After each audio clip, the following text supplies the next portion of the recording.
Oi turma, tudo bom? Eu sou a professora Maiara Brasil e hoje nós vamos ter mais uma aula de filosofia, tá? Então nós vamos continuar com o nosso assunto, o trabalho como mercadoria. Nós vamos falar hoje um pouquinho mais sobre alienação, sobre algumas coisas também sobre responsabilidade social, mas eu queria falar uma coisa para vocês. Quando terminarmos essa aula, quando for na próxima aula de filosofia, eu já vou estar passando algumas coisinhas para estar trabalhando algumas atividades, corrigindo algumas atividades, tá bom? Então, talvez eu já passe uma atividade para vocês, depois que eu postar esse vídeo no WhatsApp, já passe logo uma atividade para vocês e a gente vai estar corrigindo nos próximos vídeos, né? Então, olha, vou fazer vídeo também de correção de história, vou fazer vídeo de correção de filosofia. Hoje nosso assunto começa no século XIX. Por que no século XIX? Porque no século XIX já estava vivendo o período pós a Revolução Industrial. Então, é claro que vocês ainda não viram isso, vocês vão ver no 8º ano, mas o que foi a Revolução Industrial? Foi o momento em que o mundo, principalmente ali primeiro na Europa, passou por grandes transformações. As máquinas começam a surgir e a modificar a vida e o trabalho do ser humano.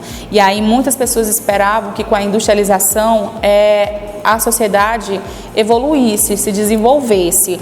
Mas a Revolução Industrial mudou muitas coisas de forma positiva, mas em relação ao trabalho também mudou muitas coisas. E principalmente a questão da exploração do trabalho, que é uma coisa negativa, né? A exploração do trabalho é um ponto negativo. Então, como assim? No período do século XIX, a exploração do trabalho começou a crescer em decorrências, algumas medidas que foram adotadas na Revolução Industrial. E aí, por causa desses problemas, dessa exploração de trabalho, surgiram péssimas instalações, ou seja, os operários, eles iam trabalhar nas fábricas em lugares que não eram próprios para o trabalho, que muitas vezes com muitas fumaças pretas, que faziam com que eles ficassem doentes, tivessem doenças respiratórias, em lugares em que os fios, que como estava chegando energia em muitas fábricas, os fios eram muito perigosos, expostos, então eles poderiam morrer de choque. Crianças e mulheres trabalhavam na fábrica, mas muitas vezes o salário era inferior, né? Às vezes as mulheres ganhavam metade do salário do homem e as crianças nenhum salário não tinham, às vezes davam um trocadinho, um presente para as crianças, né? Porque era mão de obra barata. Então nós vamos ter várias consequências da Revolução Industrial e é por isso que surge, dentro dessa exploração de trabalho, vai surgir muitas ideias anarquistas e socialistas. E aí, quando a gente fala de socialismo, um dos caras que é mais falado é Karl Marx. Talvez seja a primeira vez que você esteja ouvindo aí escutando o nome de Karl Marx, né? Karl Marx, provavelmente, se for a primeira vez que você ouviu falar sobre Karl Marx, você pode gravar, porque nunca mais você vai deixar de estudar Karl Marx, porque a sociedade fala, todos os níveis fala, até que quando vocês chegarem na faculdade, na universidade, vocês vão ouvir falar desse cara. Quem era esse cara?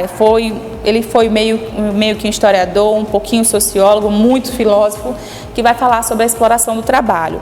Na ideia principal dele, o trabalho não é uma coisa ruim. Ele vai resgatar aquela ideia lá de Hegel, que nós vimos na aula passada, de que o trabalho liberta o homem. Lembra que Hegel vai lá dizer que o senhor, quando manda o servo fazer alguma coisa, ele acaba perdendo aí a liberdade, e que o servo, quando vai se debater com as questões da natureza, vai transformar a natureza, acaba se transformando e se libertando? Pois é, Karl Marx acredita a mesma coisa aí de Hegel. Ele vai dizer o seguinte, que o trabalho ele realmente vem para libertar a pessoa, porque através do trabalho que a pessoa ela se confronta, se modifica, transforma a natureza. Então, quando a gente está trabalhando, a gente vence as nossas limitações, né? Quando você faz algo que você gosta, você vai ter desafios, não existe trabalho que seja fácil, você vai ter desafio, mas quando você trabalha em alguma coisa que você gosta, aquele trabalho acaba te modificando de muitas formas. Por exemplo, eu sou professora e eu já fui muito tímida, então através da licenciatura, através da educação, eu diminuí um pouquinho a minha timidez. E aí muitos trabalhos, muitos serviços têm as suas limitações, mas quando a gente gosta daquilo, aquilo vai transformando a gente, muitas vezes para melhor. Então o trabalho ele vem libertar sim, e ele modifica e nos faz a gente confrontar com os nossos medos e com as nossas limitações. Por isso que Karl Marx vai dizer que é muito bom. Só que ele vai dizer que isso não quer dizer que o trabalho na prática seja uma coisa que a maioria das pessoas gostem, né? Ele vai dizer que no capitalismo é quase impossível a pessoa ter igualdade. Portanto, o trabalho aqui para Karl Marx, ele vai deixar de ser agradável, vai deixar de ser bom quando o ser humano é explorado. Quando o ser humano é explorado, o trabalho perde o seu sentido, ou seja, a pessoa vai trabalhar com desgosto. E aí, como eu falei lá no primeiro dia de aula para vocês sobre o trabalho, tem uma versão pessimista sobre o trabalho, que o trabalho é ruim, que a pessoa vai sem gostar, e aí fica esperando que a semana acabe logo, esperando que se aposente logo para poder se livrar. Quando a gente pede que a semana passe logo, como eu falei lá no primeiro dia de aula, a gente está esperando que a nossa vida passe logo. Quando a gente espera que a aposentadoria chegue logo, nós estamos esperando que a nossa vida passe logo. Portanto, para Karl Marx, o trabalho, quando ele começa a ser um lugar de exploração, ele começa a ser um lugar em que a gente começa a detestar, que a gente não vê mais sentido. E aí ele fala também que dentro do capitalismo é impossível ter igualdade, portanto, o capitalismo para ele deveria ser mudado. Ele não gostava, não é que ele não gostava, ele criticou duramente o capitalismo, porque ele achava que o capitalismo, enquanto ele estava vivo, ele achava que o capitalismo ele não ia trazer igualdade para ninguém, ia trazer só exploração no trabalho. E que o proletariado era a maior vítima dentro do capitalismo, ou seja, o burguês conseguia uma vida digna e o proletariado sustentava o burguês e não conseguia se sustentar, ou seja, ele produzia para o outro, ele trabalhava em condições perigosas, arriscando a própria vida, recebendo um salário muito pequeno, e o burguês ele recebia todos os lucros que esse operário dava. Então, para Karl Marx, o capitalismo não é uma boa ordem econômica. Para ele, o socialismo é uma ordem econômica que vale a pena. Aí a gente vai ter uma aula mais na frente sobre o que é anarquismo, o que é socialismo, o que é capitalismo, mas em poucas palavras, o capitalismo é onde o comércio, a moeda é o maior destaque, né? Então, as indústrias crescem bastante dentro do capitalismo. E para ele teria que ter uma outra alternativa, que ele, no caso, seria o socialismo. O socialismo onde as pessoas fossem iguais, recebessem salários semelhantes, não tivesse tantas desigualdades sociais. E aí a gente vai ver isso mais na frente. Mas isso aqui é uma ideia de Karl Marx, gente, viu? Karl Marx está falando isso aqui. Então, mas ele não escolhe as condições. Aí ele vai falar o seguinte, que lá atrás alguns caras falaram sobre contrato. Lembra que a gente falou de John Locke na aula passada? A gente falou que alguns filósofos disseram, Rousseau também disse, que alguns filósofos disseram que agora, com a Idade Moderna, o operário estava livre, porque na Idade Média ele era servil, né? Ele era como se fosse uma parte da terra, ele estava lá dentro daquela terra, e aí o dono vendia a terra e o camponês ficava na terra. Era como se ele fosse uma parte da terra, como se ele não tivesse cérebro, como se ele não fosse um ser humano. Isso na Idade Média.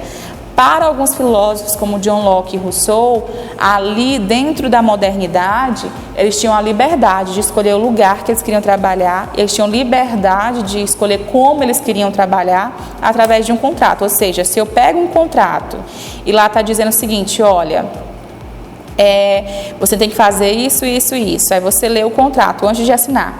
O operário, ele tem a liberdade de não aceitar, de negociar com o burguês, com o dono da fábrica, aquele contrato, ou seja, ele pode modificar aquele papel e ele só vai ser responsável pelo aquilo que ele assinou. E aí, essa era a grande liberdade que os filósofos diziam que existia no contrato. Karl Marx disse que isso era uma ilusão. Karl Marx diz o seguinte, que o burguês vai ditar o que ele quer, você aceita se você quiser, e aí se você não quiser aceitar, você vai para a rua. Então quer dizer que o operário não tem escolha de escolher como ele quer trabalhar, a hora que ele quer trabalhar, quanto ele vai receber, como ele vai receber. Então o operário continua na condição de escravidão, e ainda mais porque o burguês vai ameaçar. Ele vai ameaçar e você vai ter que trabalhar muitas horas, e aí você só vai receber aquilo que ele te prometeu, mesmo que você tenha trabalhado muito mais do que realmente você trabalhava no campo, ele só vai te pagar o que ele acha que você merece. E aí ele vai dizer que isso é um trabalho alienado, que isso é um trabalho explorado, isso é um trabalho em que o operário é infeliz e que acaba não produzindo aquilo que ele merece, acaba ali com o contrato escravizando o operário. Ele vai chamar isso, Karl Marx, de alienação. O que é alienação? É um trabalho em que você não sente nenhuma atração por ele, você está lá, mas o seu pensamento está em outro lugar. Você está trabalhando ali, mas você queria estar em outro momento, em outro lugar, com outras pessoas fazendo outra coisa. Aquilo não te inspira. É como se você estivesse fora da realidade. Ainda mais alheio é o que está fora da posse, ou seja, a pessoa pode estar ali na frente da pessoa, alguma evidência, ela não está conseguindo enxergar. Por quê? Porque ela está alheia, ela está fora daquela realidade. Como muitas pessoas são exploradas no trabalho e não consegue enxergar a exploração, isso também é estar alheio, estar fora da realidade, não consegue ver a realidade de forma clara, né? Porque os pensamentos estão em outro lugar. Então, também está relacionado a direito de posse, né? Que alguns vão citar, como Rousseau e outros aí. Então, a alienação para Karl Marx a gente pode dividir em feticismo e reificação, que também é conhecido como coisificação, né? Então, olha só, para ele, de forma geral, Karl Marx não pode ser só uma teoria, como os antigos gregos falavam, né? Lembra que a gente falou que os gregos separavam aqueles que nasceram para trabalhar, serviço braçal, e outros que nasceram para pensar? Para Karl Marx, nenhum trabalho pode ser apenas só de pensar. Você tem que pensar algo que dê para praticar, porque se você pensar algo que não dê para aplicar no seu dia a dia, então aquilo ali é inútil. Então, para ele, tudo que você for pensar tem que conseguir aplicar aquilo ali na realidade. Então, para ele, um grande pensador não é aquele que fala demais ou que pensa demais, é aquele que pensa e as coisas que ele pensa dá para aplicar na realidade das pessoas e modificar a vida das pessoas de alguma forma. E para Karl Marx, ele queria favorecer a vida do proletariado. Então, para ele, o capitalismo também é uma lógica que acaba botando preço em tudo, não só nos objetos, mas até nas pessoas. E aí tem muitos filmes. Como eu estava falando de escravidão, né? Eu estava falando de escravidão há alguns dias atrás. Tem um vídeo meu, inclusive, no canal, se você não viu sobre isso, você pode estar até vendo depois aí que nós aqui no Brasil, nós escravizamos as pessoas, nós vendíamos pessoas, tinha um tráfico negreiro, as pessoas tinham um valor determinado, né? Teve um momento ali da mineração que começou a ser até um artigo de luxo, uma pessoa escravizada. Então, para ele, o capitalismo é um sistema econômico que faz com que a gente acabe acostumando que tudo tem o seu valor, não só os objetos, não só essa garrafa, mas também as pessoas. A gente quer colocar preço nas pessoas, a gente acha que as pessoas elas podem ser compradas, as pessoas podem ser vendidas, né? Não é à toa que de forma até indireta isso acontece, não só com escravidão evidente como foi ali no período colonial do Brasil, né? Que os negros foram escravizados, mas você pode ver também quando uma pessoa acaba vendendo aquele ditado que a gente fala que a pessoa vendeu a sua alma em nome de uma coisa que não acredita. Então, isso também é uma forma de colocar preço nas pessoas, as pessoas acabam se vendendo. E aí, o proletariado não vende o seu salário, só o salário do operário, né? Ele também se torna mercadoria. Isso quer dizer que o operário, ele não é só o salário que ele está trocando pela vida dele. Lembra que a gente falou nos primeiros dias de aula que o salário, né, ele é uma representação das horas de vida que o operário deu para o burguês? Pois é, no capitalismo não é só o salário que simboliza a vida ali, como se fosse o valor, né? Mas também ali até o próprio operário se torna uma mercadoria, porque o burguês começa a olhar para o operário como se fosse um objeto descartável, que pode descartar. Claro que hoje nós temos direitos trabalhistas, mas na Revolução Industrial, que foi o período em que Karl Marx viveu, não tinha direito trabalhista. Então, as pessoas eram descartadas com facilidade. As pessoas, se não conseguissem trabalhar, tinha muitas pessoas desempregadas e aí os burgueses colocavam rapidamente outro no lugar. Você era descartado. E aí nós vamos ter o que também? Como eu falei para vocês, o feiticismo, né? E nós vamos ter ali a reificação, que é a coisificação. Então, o que é o feitiço?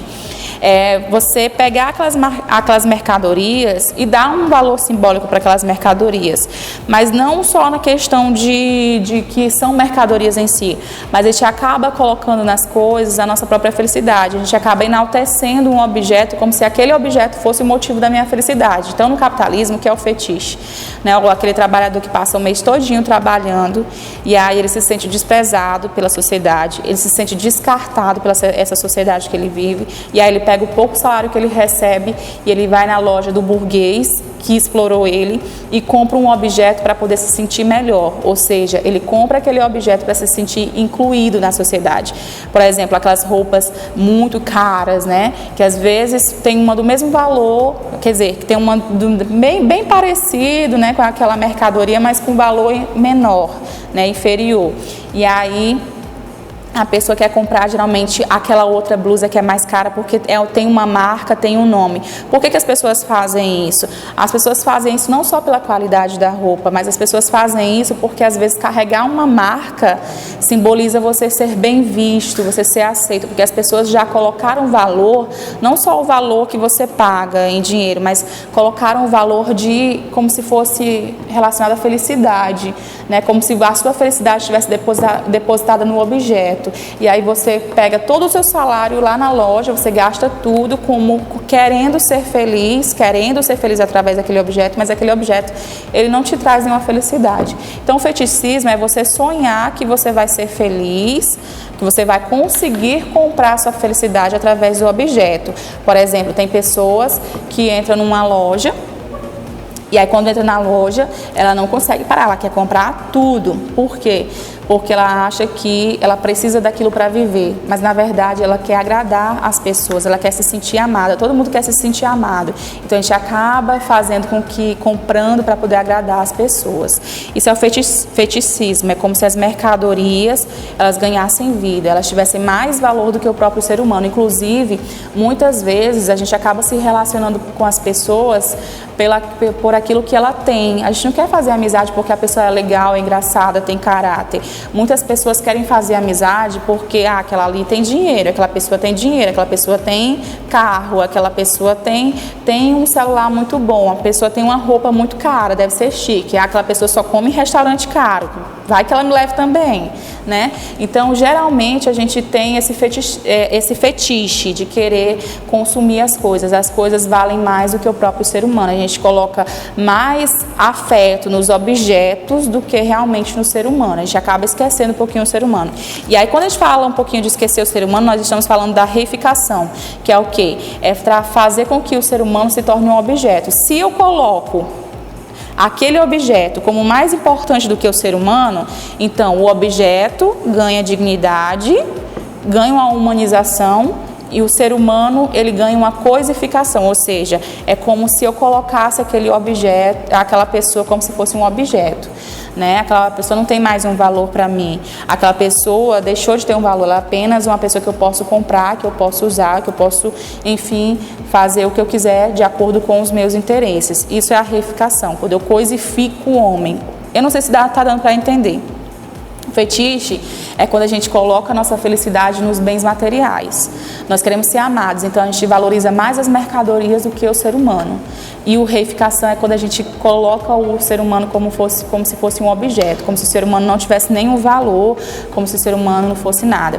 Como eu dei o exemplo para vocês, o capitalismo comercial, que foi no período da colonização, fazia com que o ser humano acreditasse, muitas pessoas acreditassem que os africanos não eram seres humanos, né? Isso é a coisificação, é a reificação do ser humano, ou seja, tratar o ser humano como um objeto, que você faz o que quiser com ele como se fosse um objeto. Isso é muito errado, gente. Por quê?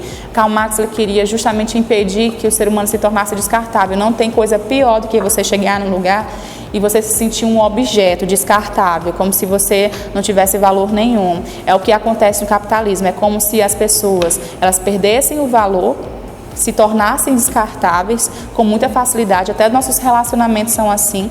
Nós acabamos descartando as pessoas muito rápido, como se elas não tivessem sentimentos, como se elas não tivessem família, como se não tivessem pessoas que amam ela, né? Muitas vezes a gente fala assim, mas o número de mortes, né? Não, isso tá pouco, isso é normal, mas não é. Cada pessoa é amada pela sua família e muitas vezes a gente coloca como se fosse um objeto.